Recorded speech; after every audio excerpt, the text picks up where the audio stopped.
അഭിനയിക്കാൻ അറിയില്ല, ഡാൻസ് കളിക്കാൻ അറിയില്ല, പൊക്കമില്ല എന്ന് പറഞ്ഞവരുടെ മുന്നിൽ ദേശീയ അവാർഡ് വരെ നേടിയ ഒരു നടൻ്റെ കഥ. 100 Days 100 Spark Stories Day 80. 1975 തമിഴ്നാട്ടിലെ പ്രശസ്ത നടൻ ശിവകുമാറിൻ്റെ മകനായിട്ടാണ് ജനിക്കുന്നത്. അദ്ദേഹത്തിന് സിനിമയിലൊന്നും ഇൻട്രസ്റ്റ് ഇല്ലാത്തത് കൊണ്ട് തന്നെ പഠനശേഷം ഒരു ഗാർമെൻറ്റ്സ് കമ്പനിയിൽ ജോലിക്ക് പോവുകയാണ് മാസക്കൂലിക്ക് വേണ്ടിയിട്ട്.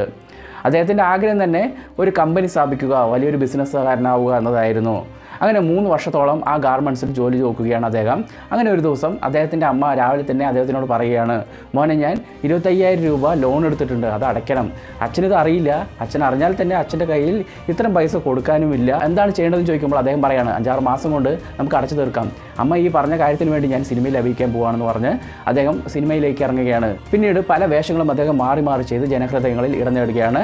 2022 അദ്ദേഹത്തിന് മികച്ച നടനുള്ള ദേശീയ അവാർഡും ലഭിക്കുകയാണ്. ഞാൻ ഈ പറഞ്ഞു വരുന്നത് അഭിനയിക്കാൻ അറിയില്ല എന്ന് കളിയാക്കിയവരുടെ മുന്നിൽ നടിപ്പിൻ നായകൻ എന്ന ടൈറ്റിൽ നേടിയെടുത്ത സൂര്യ ശിവകുമാറിൻ്റെ കഥയാണിത്.